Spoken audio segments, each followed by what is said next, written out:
Lecture Tangkhulnaona being tum psycho relay. The talk with Sorintan Howry we katra episode hili. Welcome salushit delay. Acha itumna. Itumang kanala kahai. Issue ako we maramli chan pay sangram ki delay lay. Itumna teje itum Tangkhulnaona kachungkha. Manipur wena kan chok laga ayang lay kachijawi. Karing kara wibang da oktudak lay kachungkha lay Chimang jila kachija. Larik tam shakui vai awar mathamay da tam kui kawai da ayang lay kachungkha Tangkhulnaona ting ting za delay. Chen Tangkhulnaona chatak le apom hili itum kathada le lak le klak che ase itum thamai da thai faisa se kala itum kharing khrak le itum issues face sa dak le pingne khima mai kala itum na issues pingi kathada tackle sa si klak che kana na ka thai dar kar sa naw gida acha cham pe hi sangrum sa da le dak le sa ne acha chan pe hi sa hili mathamai da min mai da kala itum na Taishin kui khang yi chi taishin kui bai mai kwai da special salaka guest kutum rangaru mi de le ina atum le aru introduce samil ga itum chan phei hi mron da chat ba khwai sa se remake up da queer chui mai mi valui hi tainem wen ne aru daily li pamdalei kala grievances committee tangkul katam along delhi we chairperson sada le de le amai chui mai mi chung khaning she na episode hile razan mi da khlai wang kala ka khnia sada queer naomi zingkai hi humi wen ne hi aru Punjab li pamdalei kala Naga Students Union Punjab we advisor aksada leader leye amai naw mi lak chung khaning she episode hi razan khami wang ka kutuma sada kuira elep khangra hi si highway ne kala aru hi Delhi Police we sub inspector aksada leader leye chimang muchila tangku kutam nalong Delhi we advisor aksada la pamdalei nishe kutumlik chung khaning she re atam ka sak chung khalei sala la tangku naw bing wang da tangku naw bing da thai khangi kala tangku wang concern leader razan khami wang chung khaning shiko itum chan phai hi moran da hang ba chat ba paisa se ina hang pogli hang thai thada itum tangkul naw ping apong tei de li pom da kle li issues face da kle chung kha le de le ila daily lik sang ka pom sau ki da hik tha issues chung kha face ai i personally zang laga the thumna ka thana sa da yang sang mi da kle ji wi mangai na cha experiences ping ka thalik la ji tyo me ka share sa laga matala ka ni thumi shim shong li pom da kle awa bang ra ping li athumna thairan awareness tyo khamang la mi pai kwai gi ji acha chan phai hi how box da later kleine ina acham ta la gaina objective khani ne discussion hi che khigla ji ga ari hon rampant sala gaina to la gain later klei ji wa khigla ga tang khu naw chung ga involve sa da klei scam call center li or sa da klei ping maram li acha tiom ka discuss sangai kala ji mang ma chila itum na kai kana spa ga thali or sa la ga ma sa khni or sa thui khai hi khni li focus sangai ka ji mang ma chila itum social issues ku chung kha le ye itum pam da klea pam hile itum drug abuse laga alcoholic la khang mu khang shauli zang laga itum pam da klea pam chili issues create ka sak chung la le de le chen hi ka ping issues ping hi itum aja discuss laga ka da prevent sa si kala itum ka da da muram li ok thui hile itum ka da ma thamai ok thi pai ki ji itum chan phai sa ba khwai sa se chen na ina aja we chan phai how bok pai me bai remake up the ina kuira naw mi jing khai le khang han sao ge Punjab we hi apam hi itum la matha da mathai ram thu tang kun ala cha kala malai thu je da itum wi bang curiosity la le lak da le tang kun naw hi kya ka pam li kala tang kun naw pam da kle li matala kan issues face sa da kle ping hi are apart from the scam call center gazang or itum spa talik sa ba maning la ka tai issues ping hi khima mai itum face sa issues khima mai create sa itum chili pam da kle ping hi na society li ka tha da mingle sa la ka le li kla je ri me kap da no wen shanghai le Mấy thứ đó những gì tàu Sorin than ya da atam kan mi wang kala yarui wang tangkul imaram wang pa mai ra da ya da we talk surely da thik tha topic pheng room sa da hok mi wang ni xie ari tangkul Punjab li le da klei chi cover tangkul Punjab li klei hi ari wa Chandigarh aina Chandigarh li chung mai thit ba le river Chandigarh around 300 chiga late right apart from Chandigarh Jalandhar Ludhiana Patiala Kabuthala district na le chi wi li ba da mi ava khni ni le wo da chi ka tong kha kya le lak le da ba ma them ne ka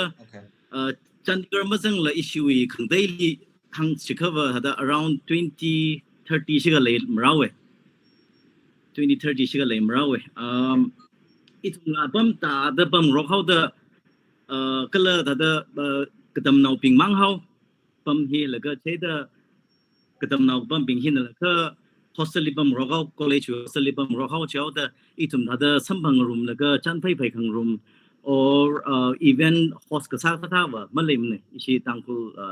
Okay. khangdai bam khangdai lewa Chandigarh lewa of course it happens Chandigarh lewa atum mayon de leye ada tangkul we ada event ka bam yon third leye ka Chandigarh mak ni ayar district khangdai lewa chiba mam yon ne ka main sa da ishi chungmai thui da Chandigarh bazang la chungmai thui bam area ba da Jalandhar Ludhiana tin Phagwara chu area ne chili around hada 20 se bam le itum na dam rak lewa group now la shem laga hada now the la hada sobam laga itum la nai me da kala shok jang thai bai vai or kala shekhap no le la thai bai me vai information mak ning le la mi bai me vai da hada group wa ga shem mai re Okay. Chandigarh iwa Chandigarh li pace samne Chandigarh iwa chiwi thana ping dai da le tangkulu yang iwa main sada iwa Jalandhar area lik bam ne chen ishiwa ada mi jimu chung thu da main sada ishiwa NSUB li room da jang Naga Student Union Punjab li yang dili ada main sada active sa ga na tangkhnau la tra ha jang bam de le main sada issue ji khawa da chak khawa da face wa river ka bam samne ji khawa khlai malai ne ari ishiwa ka tam nau kachungkha na tam nau sau like now sau da hili laga hostel li ba mau da kya ka problem mling rob ne da mainly da itum ramlik bam da community life ti malem ne ji tuim ne Chandigarh bak da each live mabam to the chak ma thei thure Okay. ka chi live issue wa da tra kha khlaiwa le ra jaga mi chung how city life sau da chi live da issue khlaiwa le ra ka chimning ba hili ba da chak ba issue ba khlaiwa mlem ne Okay. All right. Ning share awing na itum na Punjab ku shok zang him thadam take san na thala ga na hang mi kai ju wang itum chan phai hi chatwa man say nextly ina umra salwi ga na le ina ka khnia sa da mai chu me mi le na han ngai le na la daily lik sang ga pamrau gi da daily ku shok zang chungkha experience sad le re jala ga na ya itum daily li tangkhu now hi outside Manipur chungmi tuida kapam city a khang sala pai da khui Delhi and NCR zang ji ka wa chungkha population chungkha ina itum na shan de le ye kala population kuchunga tissue the issues la face kuchunga sabapam katam nauli ot kasa chungbai da kapam apama khang sada grievances committee we chairperson aksa da or not chimang muchila na daily okchuira pamra laga tangkhu now bingna mitalaga na issues face kasa issues involve kasa kachikatha tangkhu now we wang na ishi community chili leida like disturbances kami hikta ya mai kachikatha ping sa sarado kachikatha incidences sa sarado na tyong ka share sam jo. All right. Ishinai da sorin dan na no show lim thalai na itum le welcome salaka hida da tam khami bang yang Delhi li ragabam ji hi tada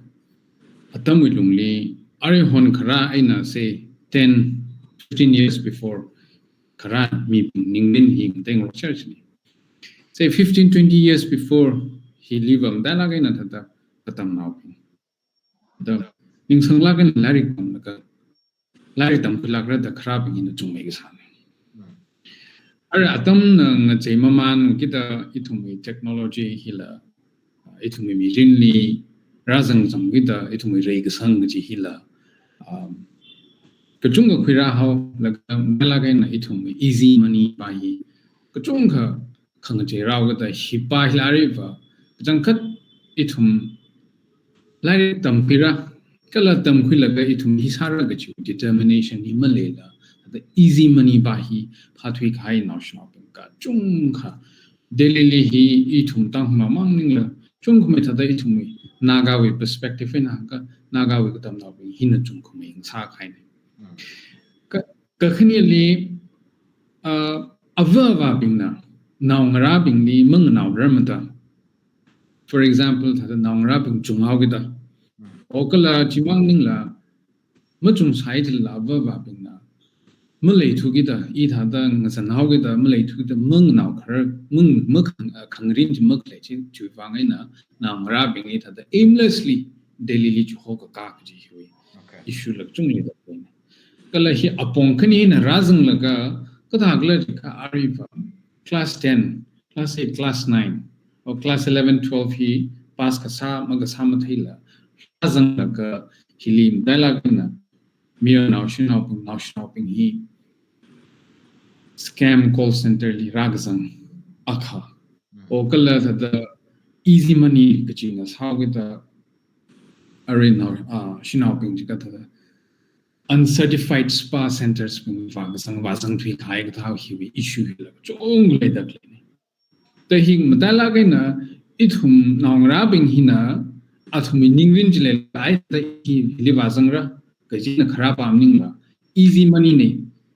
as a delegation kanautang script ji khui laga call center li call up pop line hi laga after 1 month tata minimum 20-30,000 ha to me draw sa laga athum jija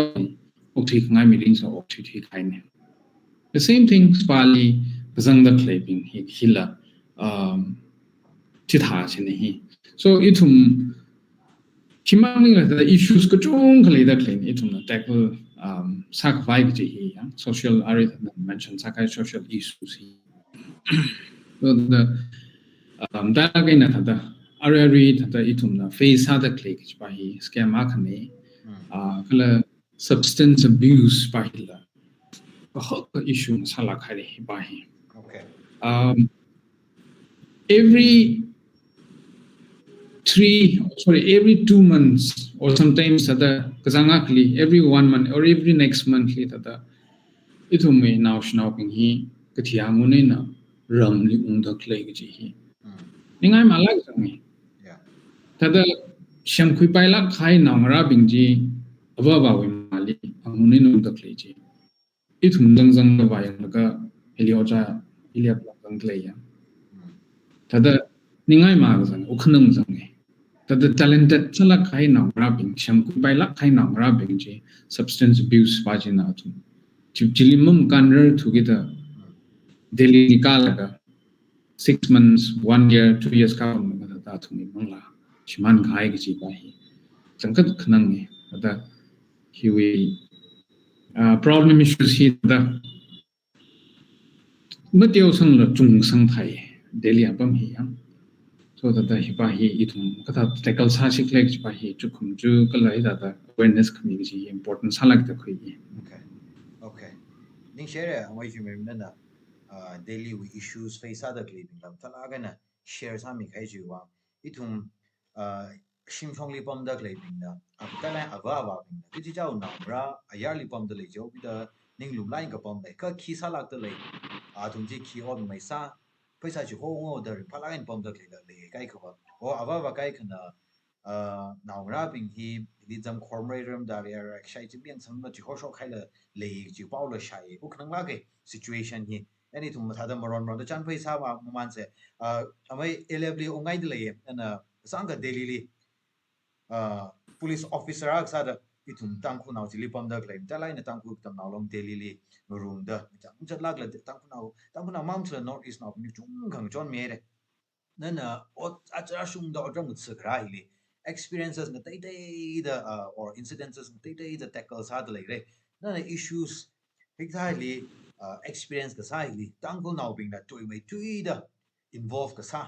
kala itum society wi wang asak shimai tui da chat tak le hi kachikatha incidences being kachikatha field kachikatha area or kachikatha mi bing da asa sarado kala hiwi condition situation ya arwe katha da leili kla jila tyo me ka share sam no jo ari oja soring than hawi le da aman sakhang ta ya tam khami wang ni si ari ila ari issue ba hi ada burning issue sa ga jikha ithum be chan phai hile itum society bang aka khali tong sal kana kabai le sali kada ka sang le ka tang lai na da ari social issues problems ari daily le bam da le face sa da le he ina ara ma ili tam sang na je hanglo ina ta kila sina we Okay. issue he ina pathubai na ari hai ngai jino first issue na ba ka thagle je ka ithum hilibam dak le ithum na problem face dak le issue face dak le ka khani ale ithum na create dak le Yeah. then ko male ari kila online issues ka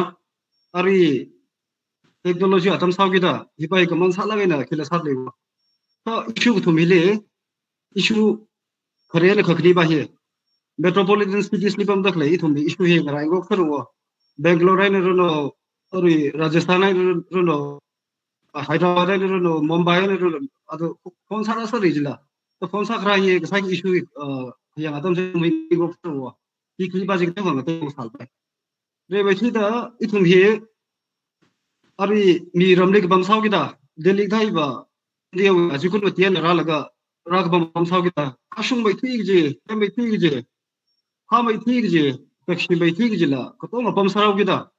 kala dile ithum bi ari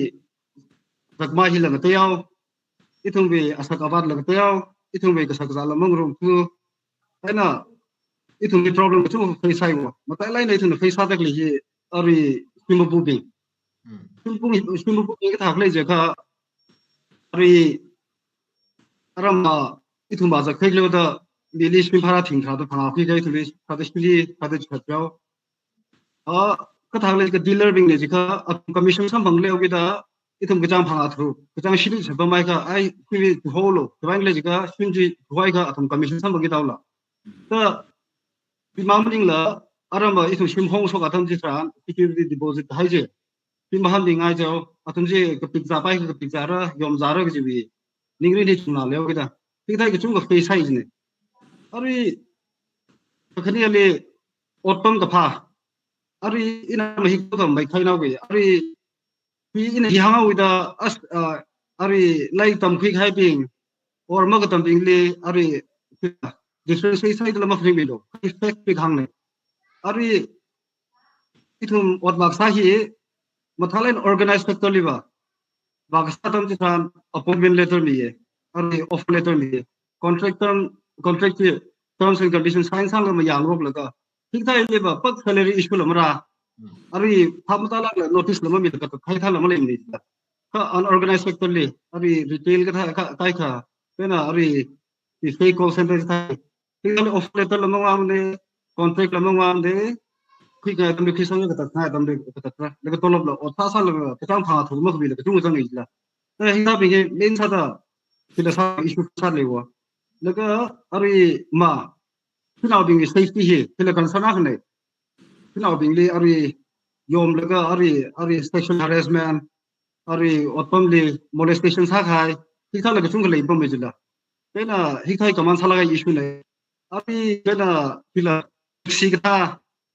ari pep ka thai itu ami aja thai ka ta advantage chi khinga yi jila then overcharge sai thum le ba ta apong chu hai na ta racial discrimination khlai ba le ye thum le ami ta cha thol ga ari mo ho khang yi a thai ga mi ho kila sa ga issues bi la le ye ta deliver kalam highlight na isme notice na bi one special spell le ogida ari cities compare sa kha ba issue na kalam highway le shan phi when le ga any issue le dam jitran intervene sa bai jile pena ari unity la IG reng na than ba mau gida ada pyola khaya ire dam ning le effective salai na ran sat le ji issue notice na bi man kala khamai khane ara laga akhan ba chunen salaka issue akhana ithum police station le bam le ga ni tu khwe le ga ral ga atum je police le istila ga ari experience ga thil ren la ari per na Nepal wen la da ra khana le jambam mi itha bi lu ma sem ma tai bai le aji pilian le mak thini la itha bi le chung jambam bai yani thum le Nepali ari pinki Chinese ko trak le bam le jang ha ari ithum like tam dale le khawena ari hi rasu ari compare sa ka ba ta khang je ka ha ka tha khile ha hi mentality hi ba ata jang sute ha khang je hinga ro nai ro da ba kirar le legam tai le na Delhi police na racial discrimination le bongle pura zero tolerance le jang hi ba ta immediate action khile effective sign ran sa le ari khakani ali ara issues problems itu na create saya ari itu kelas lain kata le jika itu simply economic opportunity he batau kita itu be ari job avenues he batau kita cities le apa ngatai dei dei itu enggak Michael Changrok le jila ta Michael saya le ari kelas le itu le wo apa apa ping itu drum ungsai ari church requirement le itu re yaron ngalam le itu re lai ka tamron no mo ka tamron no ina tha jile ga no lai ka tam no mo ka no su sai da ma sami lo ya aba ba le no we generally twai na ponga yi ya mai itu mi ari athang oja chu mi na hang ha da phai sa hi ka ta thak ta an sa sing le ka ta thak ta sang sing le ji he ni ningri ni hak na jang ro pen itu reshu pila core issue ba je reshu core pila ideology ba itu balai le ga ara tha ta Mavreshi also kind of killing right, the killer Sapogata. Pena young low. Like Bobo, Matam Bobo Kara Ara, Hilical Chikas has a religion. Ari organized sector minimum graduate building a Mukitura. Arama Ari Killa, Mike Azabagra, October Chunka, Tata, total Saron Talaga, Nisalaga, and Spencer Salaga. Amang the Tagri Latina, Ratalaga, Ari Ava Baling, Latam, Open the Kantata, some high, and Nasa Tunga Tampikaila, Tunga Tunga from an issue. Ka, the Aka, how can the thing that Halica, Ari, Hiranda, we Ari capacity Tula, Ari was house, Ari organized Lisanojica, Penara, Pai Commission, Putipalaga, Ari Massage Yiva Satio. Lagi jiwa saat kami sedang kata lagi jika itu betul meli itu mi polis macam ratu kata tapi kata lagi jika biang nabi itu mi snow bingli to lain nem lain itu sak tengah ngomong jila itu mi tham le itu mi thai ta ta ada merasa aku komplain rata itu aku mau kah kalau mulai jadi reality tinggal mak dipai lah rata aja ta aja kok tak lagi ini ke film ni kok kacungkha jahe ari mathai tamkai lega Kilasai lega ari hikali masa khangyo sa da uji ba pakka malai mai exception ekta ta malai gida khachu bai ba jira ta kilasa the uje nei da pena aba ba le pilsa khai ba mai ithum le lansir hi ngata lak le ye kha ithum na ari kilasa ka raw lu khum shan mangai na ithum le ngai le ka hak le sai ari thailand ta le ko ocha kha ba ithum le la ari ihi sai le jila iram le awaga do tha bibi tha ye example na mathan arle jila ta jile itum kila invest laga itum sare na tal ko sa su ji ase ari kila pal kai na export sa bai bong la na sal bai jila ta hitha bong ka na family bai da ya phring ge na tha tam kui tam po pai bing le ba ya ka sabai na dei ba destroy sa ye hitali me song sa ngai nei ari ya kha ten na thak le jiga ari issue here 2023 acha kami 104 batiangun thongkhung lejla ta pipopo ari hila itum akhama ari yuwi bakre sawgi jije itum be yuwi bakre la jahanda khayje ata mirinji ata swam ma jang ache khritho be hi kha itum hi ka thawse tena drug addiction hi hiba mai kazat ba hi mang ha bai ni je maleng nei ta hiba individual issue ning bo family issue ning bo ye itum collective issue ne bo tena ari short term plan ka long term plan ka no channel he na ari itum church we association bing la le ye Facebook bing la le tangkhul ka na soklong le ye ina na thum le request ha ngai ba mai rehab center ka kri ukhuli le shat le ye kya effective sa le je ma thaim nei ari thikha bing short term ba ma ari church we thana bing itum Facebook bing long na bing da financially la morally la or spiritually la support sa laga ari ye strengthen sang sangai long term arui preventive measures being or itum solution being baje next topic li ra sai arui wa itum issues later claiming je jipa chika hang milo laga itum discussion je yeah step by step advice ha thang point ku thumai na hangai je arui ku thumba chika share sam lo jo okay khom thum ba hi ari kila hiba Kibli bam dak le ping tong itum ka tong le fek sa khai no technology itum be technology advance how kita ari online hen online ka tung zat le go ari matalai na khila itum mi him ta mrak le ta khila itum hi mi ko mo ka khram hi jang limit mo wa jilla ari khila sara phone dara nona lottery ticket to ka la na ta phone na lottery phau le ta phone dara nona 25 lakh phau re pela na ni pisa ji ari account le sam ri phai ari khila processing ti ning thara sam bilo ang meora khale ka ji issue le re thing chili sam bilo sang mi ra ta ta no wi pisa ji na ji a ili scam tha le ji realize ma sang bilo ki thum mi ka chung ka ma tra le ro Okay. ena itu li khila ari pisa le ki ba mning jang le li thum da saram tang la saram la ta ka pi le ka sa sam bang ayo ka hi ba ning khang che phai ji ne ari investment ara Instagram thale investment is scam tra sa le ji la latest aya ishi iram now jingi Tangkhulnaona 62 lakhs ana bili invest halaga investment ing ta sa le jiga first win 1 lakh invest ha ka na le ari 1 week withile 2 week withile return je ari kila 20,000 ta sang be 30,000 ta sang be ka na shi thang la pi sang laga paisa ji thaga next li ari na 1 lakh invest sa sa ji 5 sa le 10 sa le ra ta ja sa man le 62 ka khan wa Okay. ta ti ka itu common sense decision sih lah. Millionaire le crorepati le. Itu dah cina salah le sih atom millionaire sangat ga. Ari ngalang dah atom pesa di multiply sahari lah. Dah asal kita itu kalau dah kasih kita film salah lo. Same thing. Ari apply so le loan apply sang lo dah. Apply salah ga ari nali account le rasang mira. Lega nal mukso asal lang mukso kai lega nali hamas lega nawi photo edit salah ga. Ari viral sa biawra do family lita kecu ngi sa laga kom te trak le jila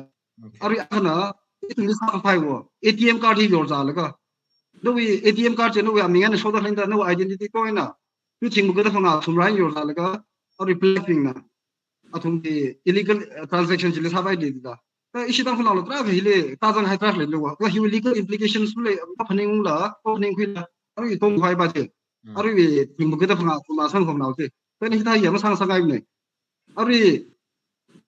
mana mai kui ji issue ang nagta jika ari honi. Ari video call sara phone call sara I Delhi police wene ne I SPTI wene ne I NIA wene ne any police Mumbai police wene ta. Na shinau miera ari rape case ne kila ari rape sai ali case pa naura. No we kila partially ari reason drugs sang le cocaine sang le opium sang le da. Tei sam chil lega phaisa ari kila itu mi him morakle am ta khakile ang ka mi ko mo him rakle innocent sa na hai bi police mega ningmang laga ngi laga kira sa laga ari victim ong hadrak le go ta isdang khona la hili sai ari phaisa sang ni khai phaisa ari ngi laga sang hadrak le jila aya ta hai ba ni na sta la na hulum chal la ari kon sara sa da no we partially ari sangai le ye chen an le ari kila Hyderabad police wa ni ta video call sa ni daga video call sa thang le jiga Panic sana ida ali ariji je khare da audition done da to raita khang sang da video khang da to video je bana the kham na so la viral zat pale ida ta je na anything dali ko sara no the best is no we open nam sapai kam thi zum de tumi ka ari unknown call ya ari pick up la thalo or kali the police pen ne studio ne lag da disconnect thalo jika maximum je ari khila fraud ne je ja tena itum hi pa ni khang ni khang ta ka ari point su ka thunji ta ipena kila sa sa da Yeah. Sa sa Share amai le itum na matai ga sa tai khang yik chung kana na share sa mere itum awareness wi wang either ka sa share hi ta hi information hi mang ai na itum wi Tangkhulnaona ayarli pam cha dak lai ping kala awa ping itum sai ko ra na share mai pai mai kwai ne ning shi ki chan ka te itum na aja discuss sa dak lai hi atam tyo mai ka hang kai ta da ya Tangkhulnaona chung kan ning sa lai tam cha dak lai o cha dak lai le pam da lai ka social issues ila le pam da lai au gi da awa ping na kala itum Tangkhulnaona as a whole awareness le mai kwai kala preventive measures kui pai mai kwai da achu discussion ni sa dak lai ka re shock dak lai incidences ping hu mangai na itum ngashar mai da thai kui I mean hang sangai le ara ina amai ngnaw mi le ungai le ari issues ping hi yes amai lebai na amai chume mi tiong mai ka highlight sai re Delhi ka la metropolitan cities ka Delhi shock tak le Punjab li shock tak le ta lai ni thum Tangkhulnaona li shock tak le ajon thang incidences kai ka sha ka wa call center li scam li call center sa da pon da le Tangkhulnaona kai li tu hui pau tha la sha da le Nagaland naga ka de ni la so la ka ena Punjab li scam call center hi kya ka active sa da le da Tangkhulnaona pin kya ka involve sa da le hi we consequences repercussions bi he ka tha da le la ka Tangkhulnaona chi li le da kle pin or NSUP ka tha na ka tha da yam sang mi ka pom ni kle yang ji no wi ba ga na tiong ka share sam do ni share rui hi ang shock hai incident hi kachang me kachang ni no firstly me kachang li shock tha no ishina ka no hangmti da phanga tu khui je the in a list kyang liver ishin Tangkhulnaona ak khni tha jing le May 15 li thu khui ba jle yang call center li scam salaka call salaka kachik tha exactly kachik tha o sali kla jabam thai tu ba ba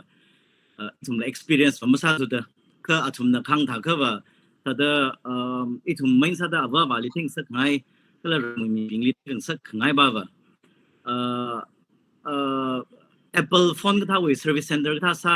or Amazon ka tha we service center ka tha sa agent ka tha sa la ka call sa la ka o ne we chi choi how je o ne we he deliver ma sa bai chui je sa da sa la ka paisa khui bam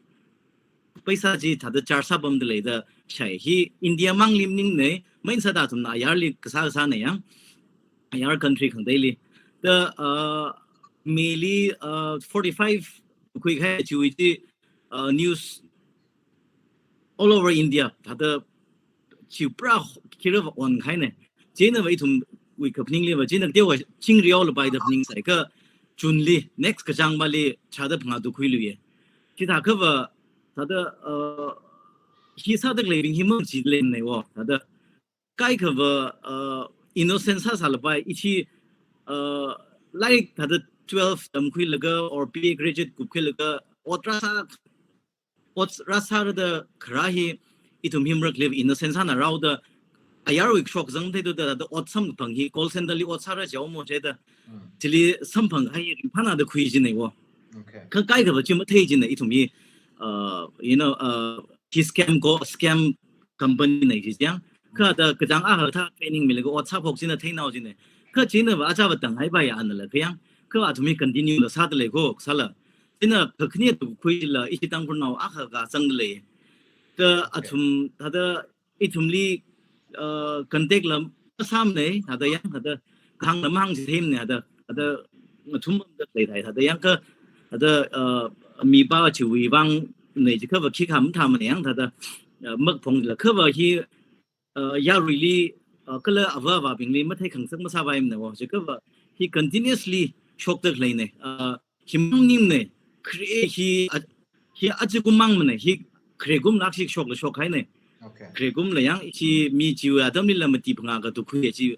chi wa dam ni la shock hai ne continuously jab li main sa da in a khang da la thang khang da la state khang dei district khang dei le ba cha am shom ne ka ari Chandigarh na Mohali we abam area chili main sa da shock sa ne chili main sa da call center area bing chili tra ka lai sa ne isi Naga Student Union la ka Chandigarh isimang na lamning la Naga Student Union Punjab tale Naga Student Union Punjab chin Naga Student Union Chandigarh li cover samne ka area khang dei li na cover sai je ka Naga Student Union Chandigarh la ashi khlata wi union link line le da ashi na cover samne ka chiwi area hili chiw problem le da khle hi Naga Student Union Punjab na Naga Student Union Chandigarh na yang room laga yang sangming room jine the issue we student union we meeting la teli la laga la ada khat khlai kala state government involved how the Nagaland state government involved how the Nagaland state government la ki hang sangai kada the thumli athumi shok zang thingai how kala contact number ava bing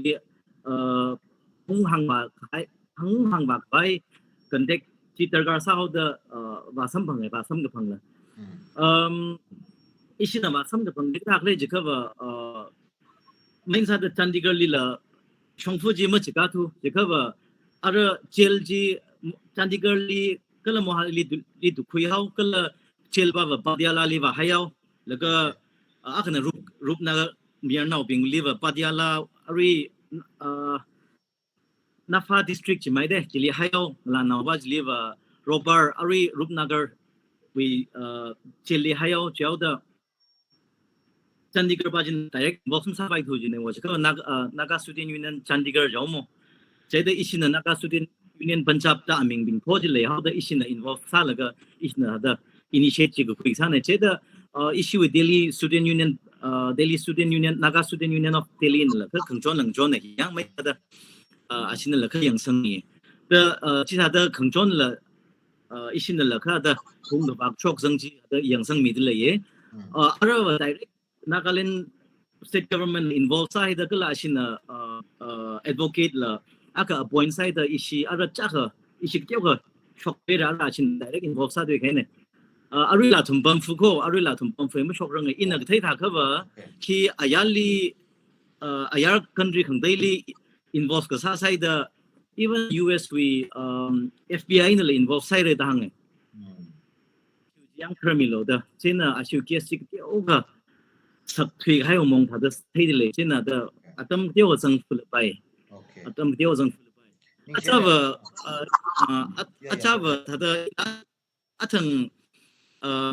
misal cha khai aka chẳng khất và achava Punjab và thật mấy issue và athang ari amai 11 là itu mấy hôm nay cả cái thằng những lâm thấy thôi chúng mình là hàng áo là problem gì và cha cái mất tiếng và sắm cái problem mà tra lấy nên hàng gì là the realize sama mandalay yang ke Punjab và the mahilak hay abam akhava akhako ajawa jikha in a state tragly la pam yang ai ra the Bangalore la Mumbai Maharashtra la Delhi la pam ba the tidio pam masal laga the Punjab hi ring phali jang ai the mi bing hi tidio kha lang soning wa jang ai itum rom li pam ai kai thum tidio itum lang soning ka jang tha de yang atum la tidio lang song ai kha ba uglung li wa thum the ning thar da go ada ngchon ngai la ge ada in a Punjab li mang thei ada thum na apam ge ji da tingham ka sa dum le wa choose mi mangra langar hoy choose mi mangra lassi mi mangra chat mi zara in terms of thousand ada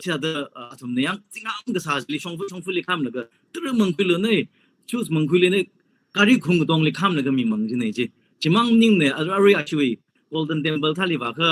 actually li langar sa de leje hada shakzami za de leje free ne mi za ne ji in terms of 1000 10,000 20,000 thang de de every day sa de mi za chi nei thum tam phui bai la trak le yang hada Punjab wi mi yur bing ya da mi ngai la khai mi yura khna wo de da jang ka da ja Punjab phala ja issue him le ka ba yang ka hi issue hi mang ning ne ari scam mang ning ne ka atang amai khni ne la hangol la spa yang thada hi prostitution kila le ko la ichi naga naw le involve sad le ko china main sa da yang thada hi ka da so snik le tharak le arama ngazek naw se ka thada hi thada le ta ichi naga naw ichi NSUB la involve sak buying the sad le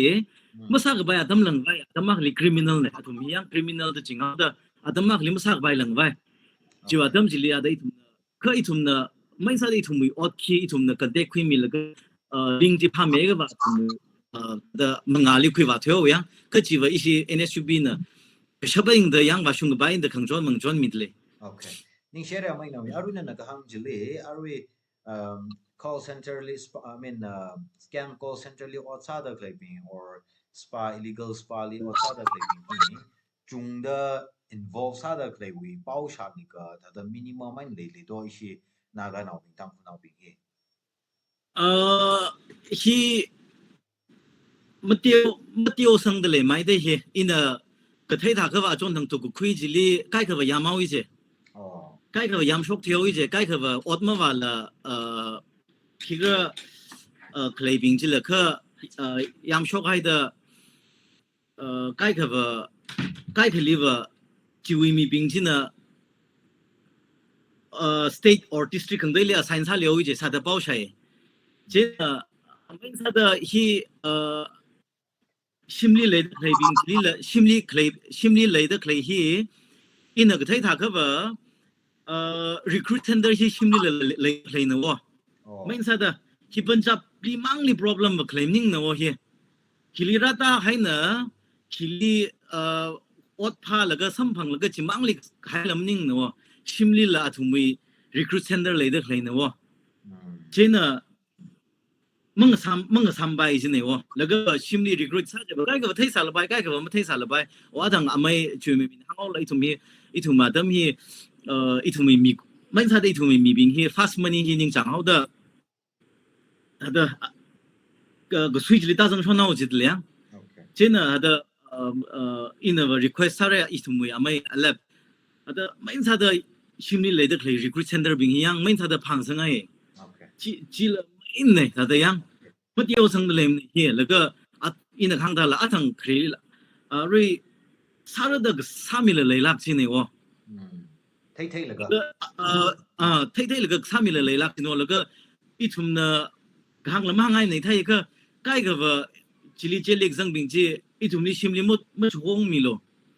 ít thùng đi CD khẳng đây li chơi lên show cái sao ít thùng đi xem li một chuông mì lo ít thùng CD khẳng đây li transfer sang mì lo the product lên đó the CD khẳng đây li transfer sang mì lo chịu khắc là thùng mi học học liều rồi vậy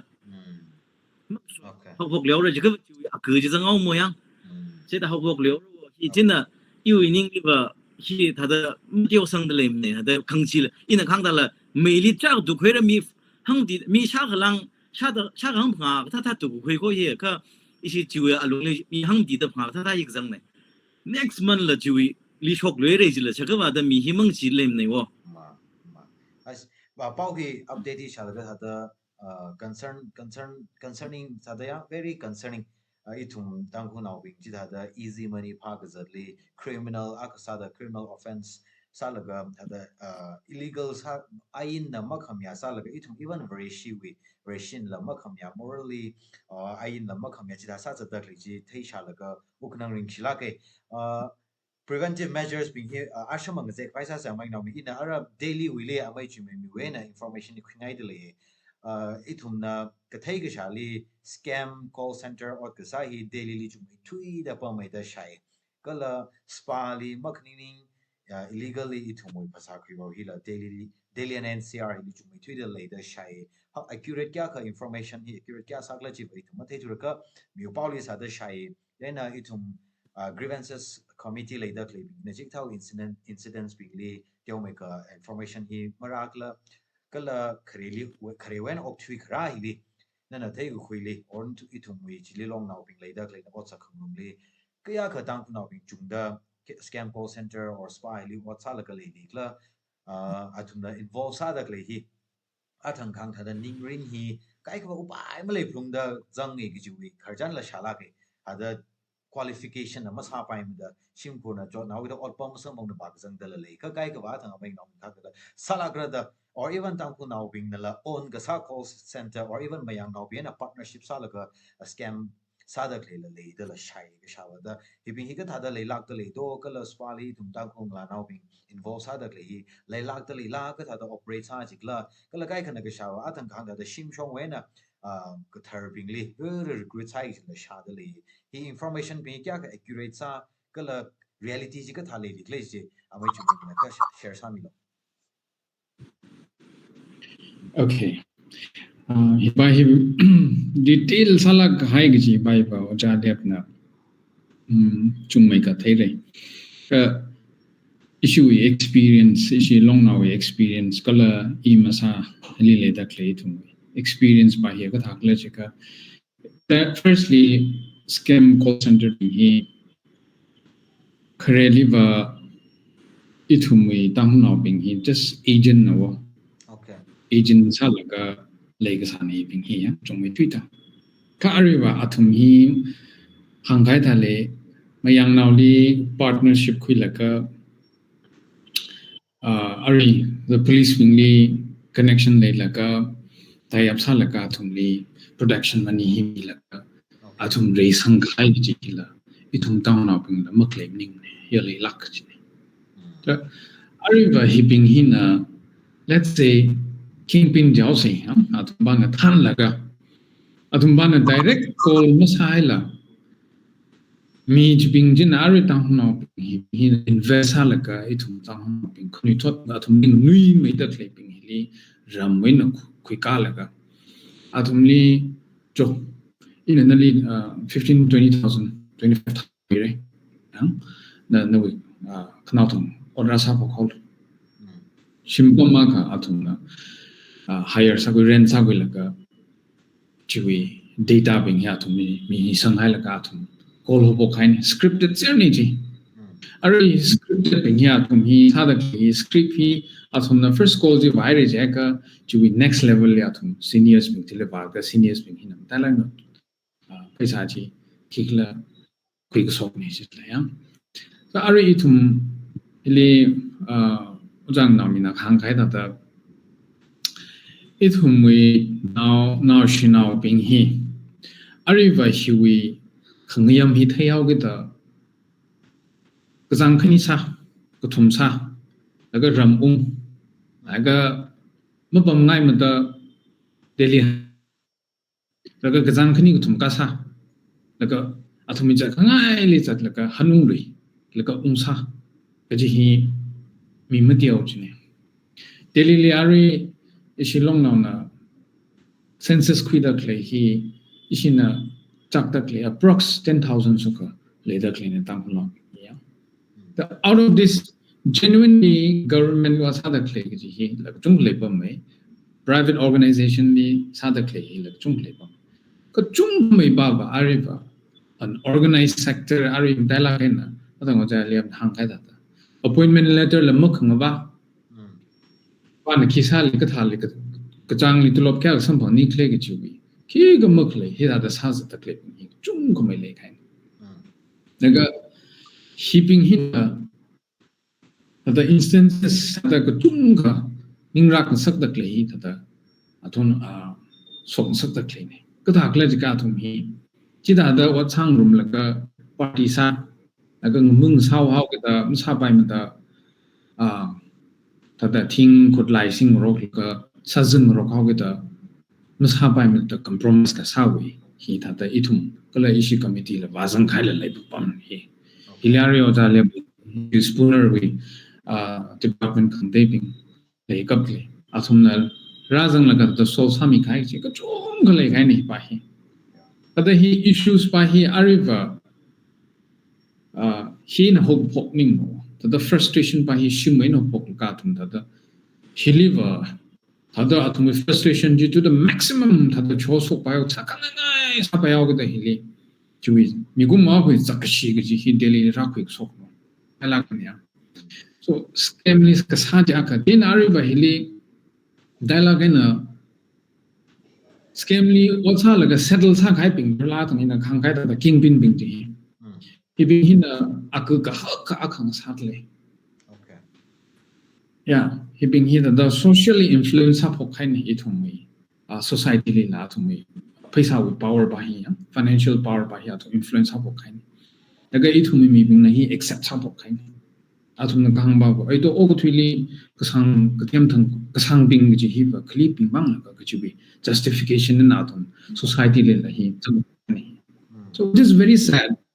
Dignity malay lo okthi khai paisa sam ngai da all right da I okthi bayre ki winding ju ra sang khai ka ari ka khni le issue we spa we issues ki hi spa we issues ki hi azarung raving hi ka laga malay ot sak vai malay sang mata sak vai mang vai malay sang mata or atomi sijin vai malay sang mata tada mi akhana connect mi laga ina ka thai tha ga itum tang no ping atang dang la mi hang khai da itum tang no ping ina tang dala we tada facilitator jirala tada tang no ping la na pha mi laga hi ka apam ni tada placement mi mong na sa sa da klei gi tang no la na ina tang ta le ye gi hi it's a fact Okay. naga innocent salaka na sabang rabing rada taping hi athumma ai iya chodhaw kita shava van mang chor mang naurer tu kita ifa 20,000 mang la 15,000 mang na ta zal kai hotna ka pamra gu chi innocent salaka ai ko chong jang chi hi Okay. daga spa jile basa ka na toy hong na ot ba ta thui kai ariba sada saula ari athumi society li chang se mazang pai mazang rar mazang leng athumi ring na da both in a bad ways hak ai salaka athumi depression salaka okthui kai chung ga leng ai ni pai so itum down now being he daily with context in hang se ka depression hi chungna kind of kuni thop being he so he has sad reality in he so hibahi thada marak li itum chum chui thada ka thada solve sa chi ki in ari ka thumli issue thada hakla ka ne isina face aka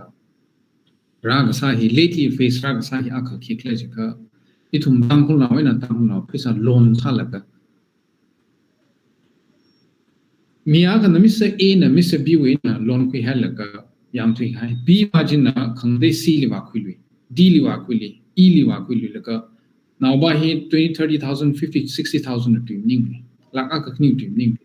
10 15 20 lakhs to laka a hi da paisa jen na da awi sa nga sala travel sa nga da lavish lifestyle of laka city to city yong za ka ji jong le here so ito mai the root cause of everything he paisa lako itu mirin da reshi ka sa ga ji itum hi jangkat reshi sa ga jang lak le la itum sa sa da le itum jangkat sa sa ga jang le la ji hi da itum nik chung ka question sat le ba hi okay yeah Delhi we reality mtalana scam call center right na itum spali or sadly details salaga na mai chi mi hang hai wa ning shi pasala thring ni ita khar jan ing na ga wa itum tang ko no bi masam raw la ne itum tang ko na sa khang ni la maning ne ko ita da thai la ga sa da le thai la ga ukhnang la kai pau ge dai itum mi so sa ba itum collective effort mi la ga sa plum re ina amai lep li ungai le amai lep as a police officer ari itum hita da criminal offense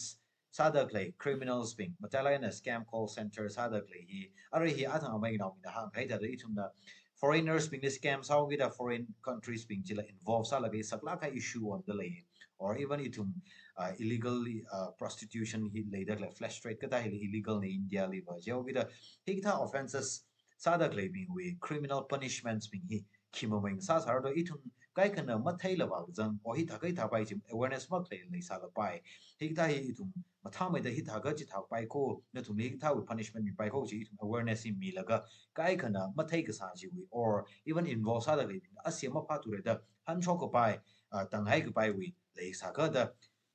offenses being I mean punishments being hi tha da le India ai na ti shura ga ji bing je teo mai ka hang mi sa ngai le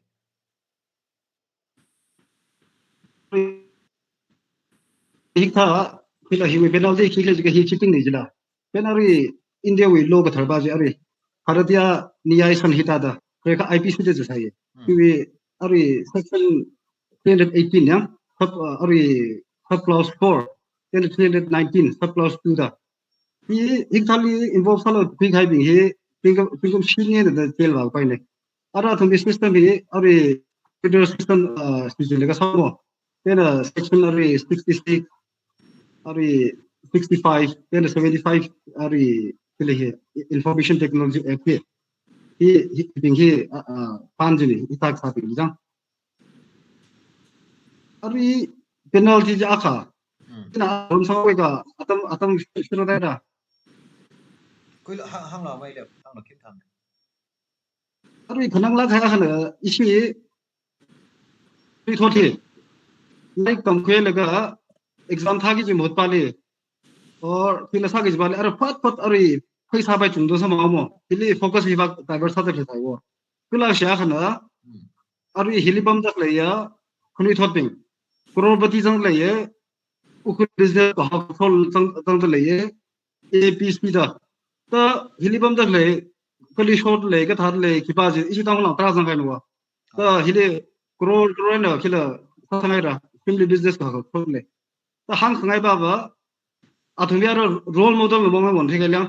fast money easy money phát kila exam ja ko se hi pai sau se da lang ta sam pai ba tai ba sa thi ka ta asa thei kila observe sat le wo hi kala shle yu khang de yang ka mai yu khang ka sa le ka ari itu me ratio ne ka isi tang ko ya call center we ari mo pu sa le ga bom ta kle tum thi le re le ga hang lo je ga ata high profile scammer la hang ba thum de ta hi kala shla ha ne ari akhana ba isi na ka ku ku kile sa ka thang le je ga hi itum de ko ma sa da ma chu phai na mirin pa de sa ren da le ga mirin pa ga ka thi kring pa ki la o sa na pension da khani la pension da le ga pension le pi sa ung ga sa au je 92 lakhs ka exact malai re ta au pension le pi sa ga ko je is da man la tem tha mi da Oh. ta kon tre sali le shri ukhli office le la bi ba je ta ma soi la shri 92 lakhs he few years back ara ka da 92 lakhs value hi na te hang sai da mo soi la ukhli ka ri kham tha tha le re tu injection sa ka le re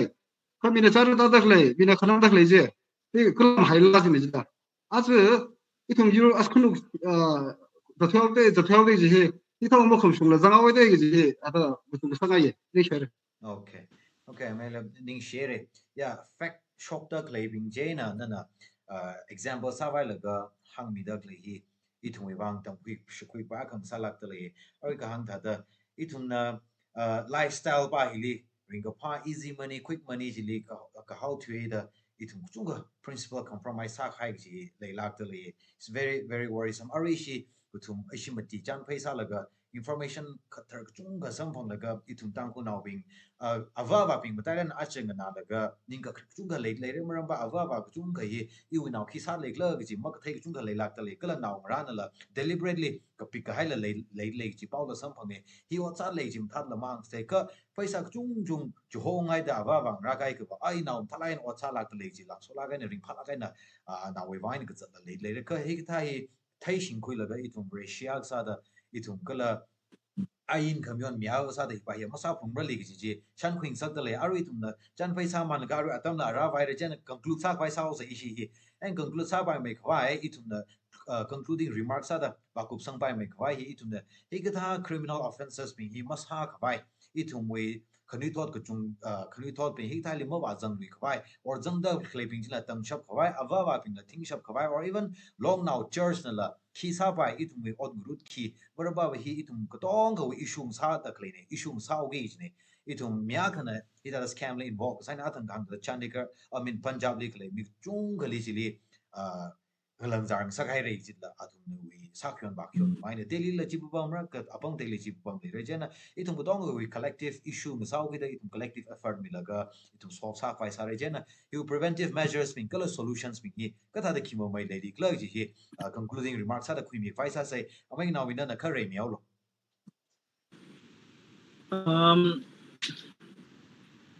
preventive che cover itum hi main sa da ayali shock bumping kala stram moina otsara da kala lirik tamra da shopping main sa da yang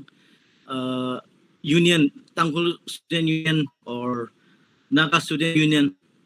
kala sa cover chili register sang sangai dai lai ni yang itum na chi register sa cover ada itum na yang sang committee matham mai da yang sang mi bai register masai masa cover kali bam li kisali ki area li lay contact number contact detail kelak si shokai salala akalam ni bai yang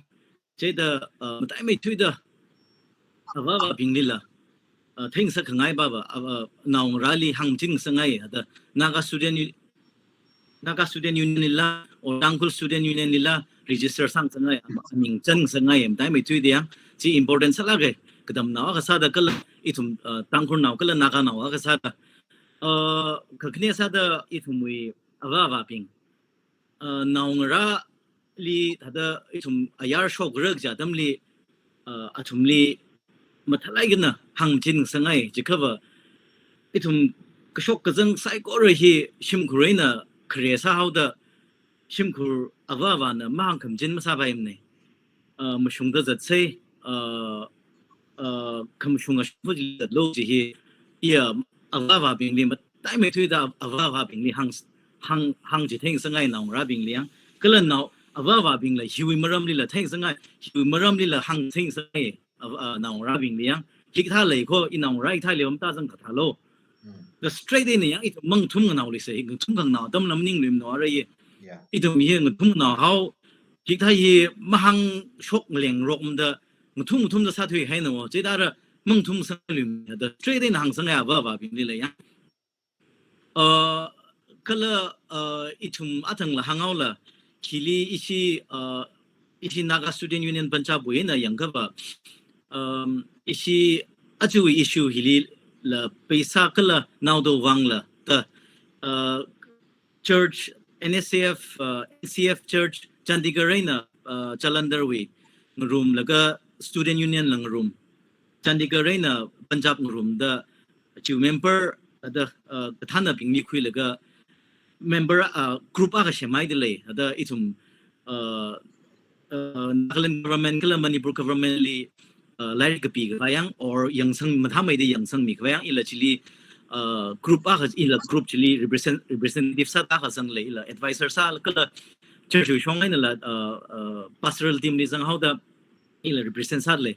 isina main sa da chili kira target ka sa ba na ba ki awa ping li main sa da awareness ki leng sang ai na shin na thum na ra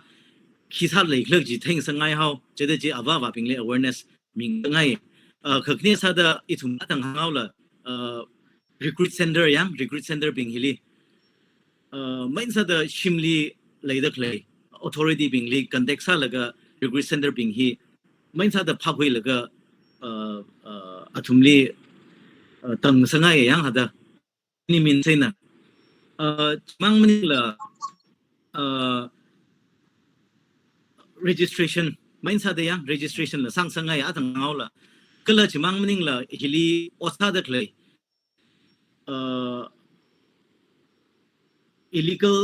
legal ot ka sa hiang hili main sa da kachik tha na kata hang nikla legal sa kachik tha na illegal masa chik tha chi yang main sa da awa bing likla government state government liang kata da itum na hiwa kai na group aka shem khoi la kata da him hang thêm nào thôi ít tùy him chắc hang thêm nó chứ ba thế nên khi đầu số tan đi asa cha him hang thêm nữa asa cái gì tham gia là ra là cái hang gì chứ ba phá mấy cái đợt bấm sản này cái đó hang thêm sao là đó tụi mình bịa cái sao mình lo đó chiu à bông li đó chiu à bông li ít tụi mình sắc lá cái nè group hin nè đó chân người dệt là cái đó ở bên xem hung cái này chứ nè đó chi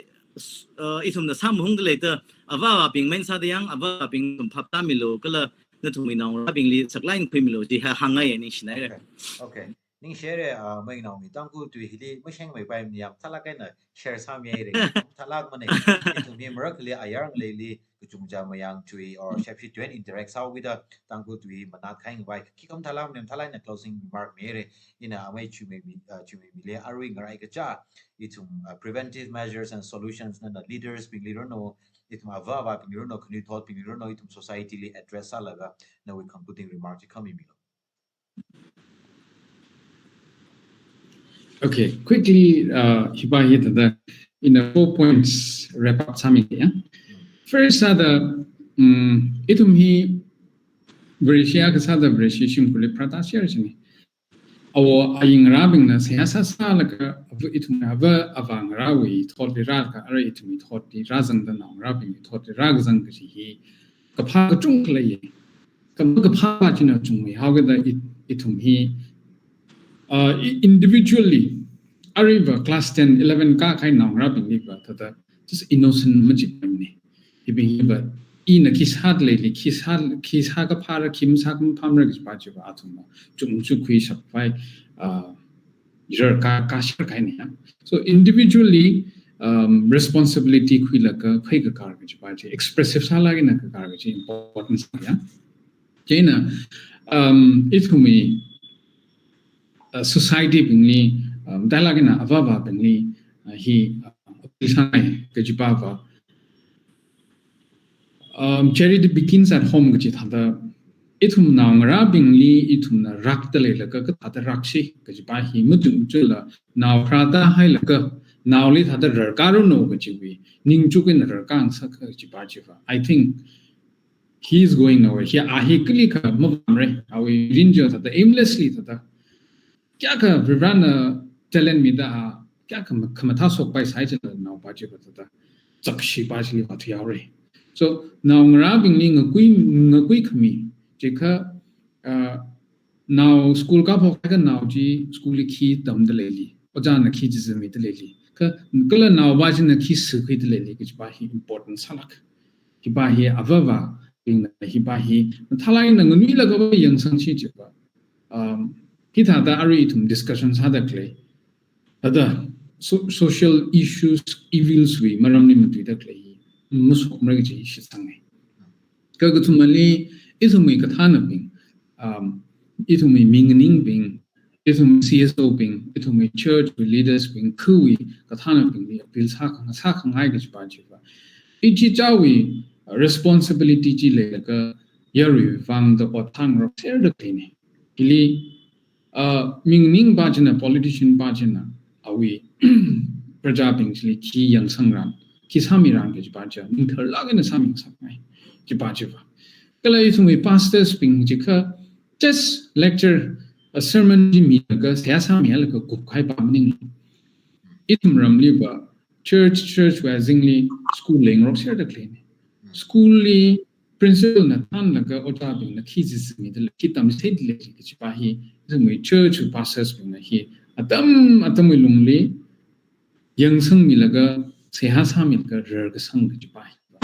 tang sare ki pa hi shit sang chawi. Then lastly, not least, ari CSO leaders being kalagin netum long being drumly zone as a whole generally itum Tangkhulnaona student union certainly.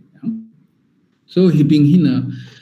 he chulaka he pekar kar laka hada chatran kala gijbahi kala itum katam now long akhang sata itum katam now being he samiran he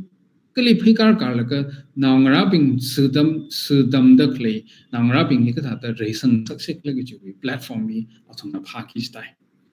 schools we institution we principles being otabing na atum ni lahi appeal sangai gijba yes school run ga sang gijba here it's part of business phaisa je mung chang ga ta na school ji run saura to lop ga ta otabing ni it's not possible ka first priority pa je phaisa ungdang pa je focus musang sangai hem ni ka now bing jili school institute saka gai now ra bing jili ki aim le ni ki ambition ne na now ra bing jili oja bing jili train sa la ke jisming sak la ka ta dar kang sak sik la ge ba hi principles bing oja bing sa da bing jili ma thailand na thum ma thalai na sa da ne ka that li da thuk me da o ko ya tam na ba ara ba how ki ta da acha la 20-30 years education system ba je ne tum revamp salaka workout salaka ba je tum sa se ki ba je hangai ala long we on behalf of the lastly in here at salaka okay ishi tang ku kadam na long delhi na atukum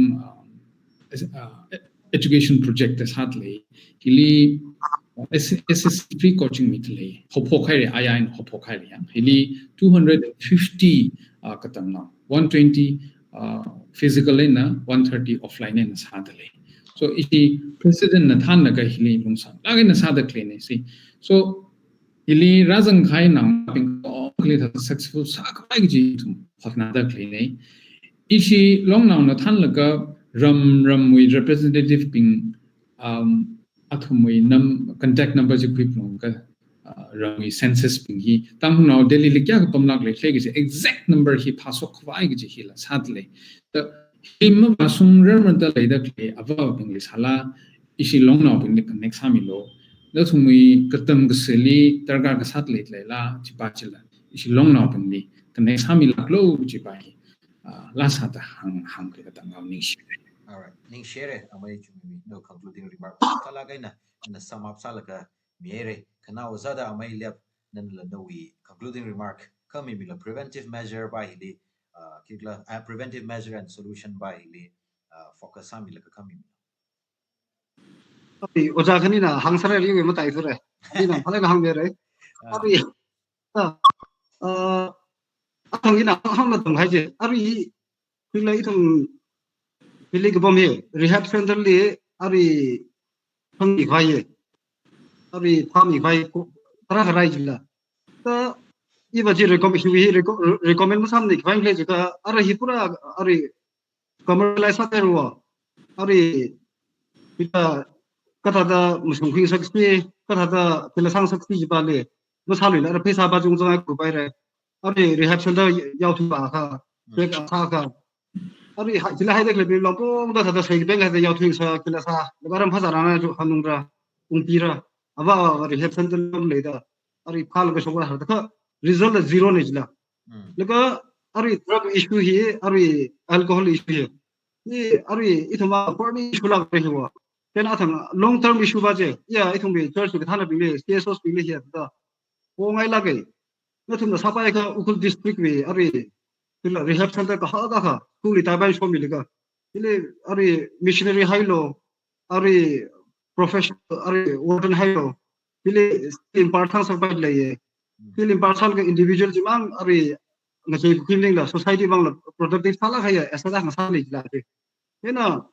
hari kena soda hari school we authority bingle. Kena betul ni TKS na kan lah hari ina hari kita Ministry of Social Justice and Empowerment na.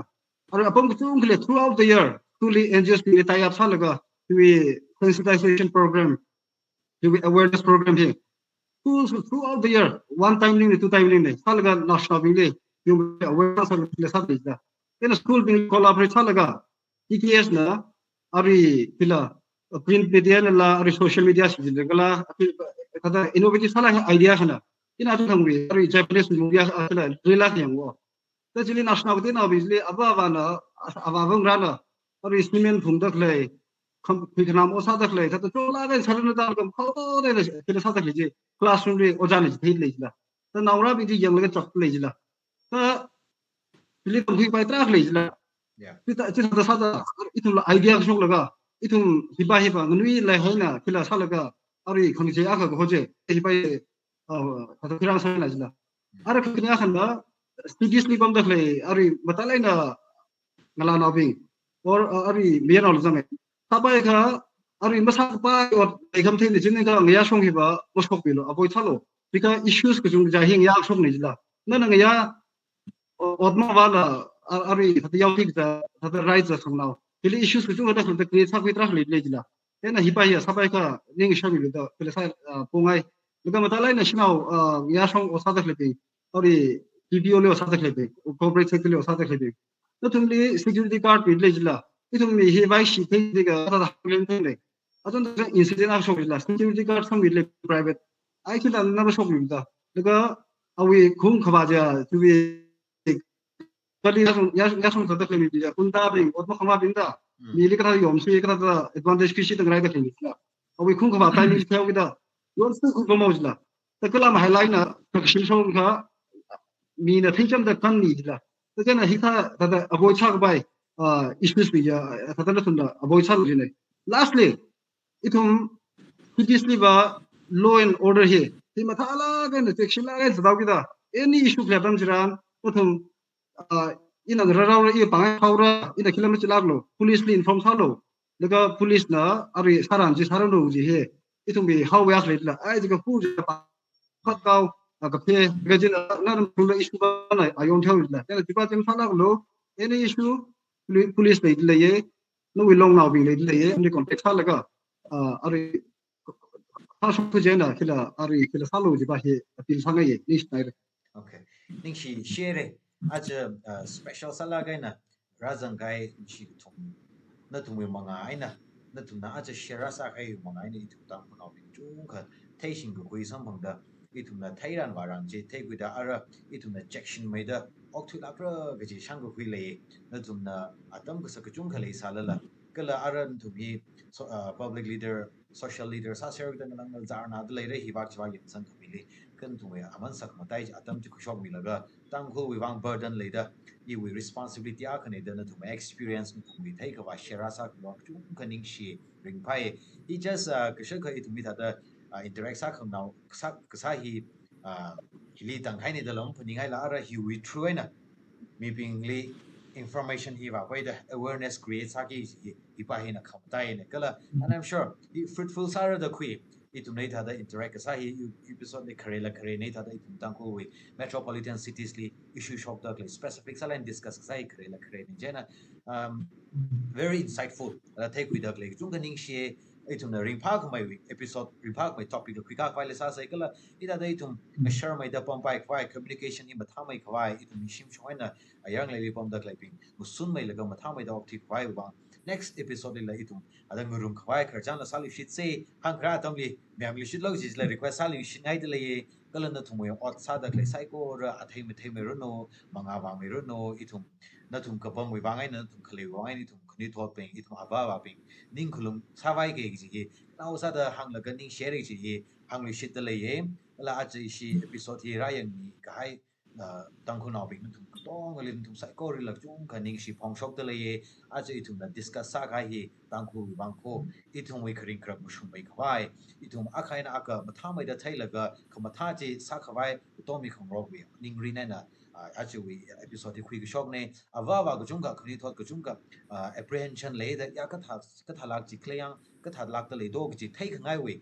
kharjan sa ka shok wi wai ni episode khui ki shok ne itum awa kachungkha ka chi chawi nang ra khi sat le klam ma thai mane a tha hang khai ta da paisa chi khong ngai ka ring pha khai or lai tam da le chi thai ka ada ring pha tha da tang khai khi ka mang han chi chungkha le de le chi ma sa paisa se ka la itum shin we na ma kar shok rang la ka hi sa gi ne hi wa gi ni chi tha gi ne chi mathala ka na theshin khui la ka shok rock se itum khani tot ka chungkha itum apam hi le platforms and avenues tio now gida ayarli ngalang wa phai khwai da shok hi le ka shok ka jang mathala ma thaila information matha da ma khula awareness matha da ma lela shok pha pha gi ji le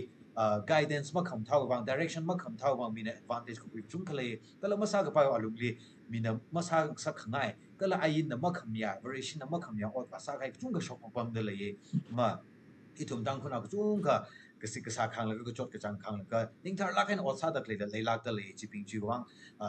itum ring phai na thum li khaya shi ka itum ka ji ka thana ot sa pha khai wang illegal activity li chang khai wang itum dang khuna ayar li chot chang lai ot sa da kle tong ka li la mai shing mi ka hai chung ka la li pom le ko jana ayar li pom da kle itum sai ko ra na imang ka zat maning na ka na I hi na wi shim kur I wi shim kur I wi society I wi you wi amai mai represent salaga zatak le ni ji mom la hala ka se na na zak shi sala itum tong mai shing ru mai chot ru mai ka na na kham tha sala itum tong mai kang ko hi mom la hala ka se kala city li le dak le ya leaders ping na tum tong ri la chung ka ning shi na tum khlai wang ai na itum issues mi solve sa kwi kala na tum khlai wan itum ning lu lak ai na op tu sha bai ning shi ki chang kha na tum wi ot ma ga a the me ro na awa wang ra itum sai ko run la itum ka thana ping kala ayar li pang dak le sai ko ro wang la sa sa mi jing sa itum communication ma tha mai se itum long na ka thana ping itum elected representatives ping la ayar li le dak le ping ji la itum Tangkhulnaona shone Tangkhulnaona thai atum wi concern ji la itum hi le dak le ping le concern le mi hor cha kana le mi se itum yang sang mi ra tong gam than ai yang sang mi se ji hangai Tangkhulnaona itum tong ga jingrian na phala kai na op thu khwai ji ho na jing se itum psycho really ning share ko next episode le some of share lu shit se pam share se